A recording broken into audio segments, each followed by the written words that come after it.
everyone, and welcome to Car Takes with Deborah and Joel. Another great movie. It's that time of year. It's all the great stuff comes out in November and December. All the Oscar bait. Yeah, absolutely. Tonight was She Said, an absolutely brilliant film. Riveting by Maria Schrader, director Maria Schrader, about the Harvey Weinstein situation and Miramax, and how these two reporters, Toohey and Cantor, Megan Toohey and Jodie Cantor. Played brilliantly in this film by Zoe Kazan and Carey Mulligan. How they brought him down, and it was, it's heart-wrenching to watch these scenes of these women trying to convince these women who have signed, for the most part, have signed non-disclosure agreements, and they all want to talk. They all want to say what happened. And the pain in these women, the actors who played them were incredible, because I felt for them, because I could see that they wanted to talk and they couldn't because they had signed a freaking NDA, and which they're trying to change that now. So signing an NDA doesn't mean you agree not to talk about criminal behavior, right? But it's absolutely, it's very much in the all the President's Men mode, and they are the Woodward. They are Woodward. Yeah, absolutely, and that sort of thing, is just, it's always compelling to watch. To people that are working on the side of good, to watch them bring the bad guys unrelenting down. Yeah. And it's a great female friendship film between these two reporters. They work so closely together, and they have each other's back, and then you appreciate the sacrifices that they make to. So it's really about them, doing the legwork and getting out there, just relentlessly getting the story, making sure they get it right, making sure they respect the people who are involved.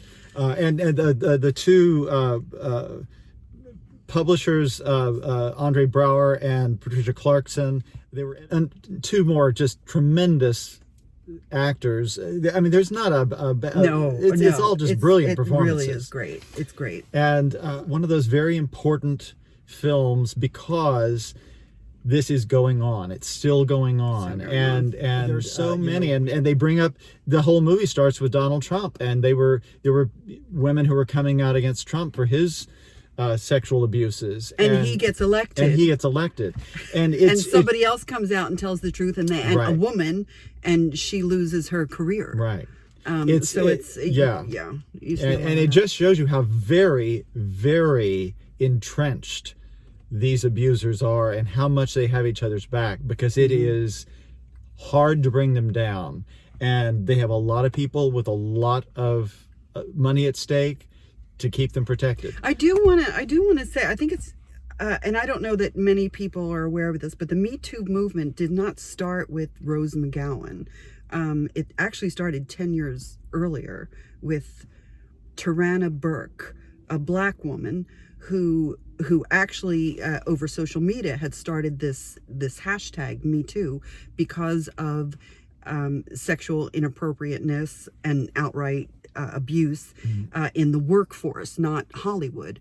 But once 10 years later, when all of this broke and Rose McGowan was the one, she actually credited Tarana Burke. I don't think she gets enough credit for the Me Too movement, but it was her 10 years before this happened that started that hashtag, and now of course everybody knows about it. So and Ashley Judd plays herself in this film, which gives it a very sort of meta reality to it. And that the people who signed on, who said yes, so you have Rose McGowan, you have Gwyneth Paltrow, who was the other one? Ashley Judd, So the people who had come forward, but this is ongoing. It's been, because it goes unchecked. It's very important, I think, for young women to be aware of how they can be manipulated, and to not, and it's not their fault. That's the thing. That's the trap. They end up feeling like it's their fault if they fall into this, and because nobody talks about it. No. And the powerful people have an army of supporters behind and them. lawyers. Lawyers. So but I just have to say very quickly, because I've said it, I think 3 times during the film, I love Zoe Kazan. She is, she plays Cantor. She plays Cantor. And oh my gosh, she's so wonderful in this film. She's so alive. Oh no, was she Megan or was she? No, she was Jodie Cantor. She was Jodie Cantor. Okay. And she's fabulous. Remarkable performance. I mean, she's so utterly believable as this mom who just happens to be this really good reporter working at the New York Times. Just such a person. And she's, I mean, they're all wonderful, but she particularly stood out to me. I thought she was just quite remarkable. But it's a very important. It's an important film. I was talking to somebody in a restaurant, and they were both Jewish, and their parents or grandparents had gone through the Holocaust. Right. Oh yes, and she exactly, had said, "Did your parents ever talk about it?" And he said, "No, they just pushed it away. We didn't discuss it." And she said that her parents didn't either. And wasn't that interesting? What you don't talk about, what you think it should be kept quiet. Which is how the perpetrators survive. They count on that. They count on that. Yeah. So if anybody out there hearing this, if you are, find yourself in this sort of situation, do not be quiet. It is. I was in that situation, so I am a Me Too movement person. So, and there's more of us than I think you realize. Oh God, yeah. So it's important. Yeah. And always find someone you can talk to. Yeah, absolutely. That's so important. Yeah. Anyway, but thumbs way up for this one. Way up. Great film. So, thank you. She said. Thank you. She said. And we're losing power. We're done. We're done. Okay. Bye.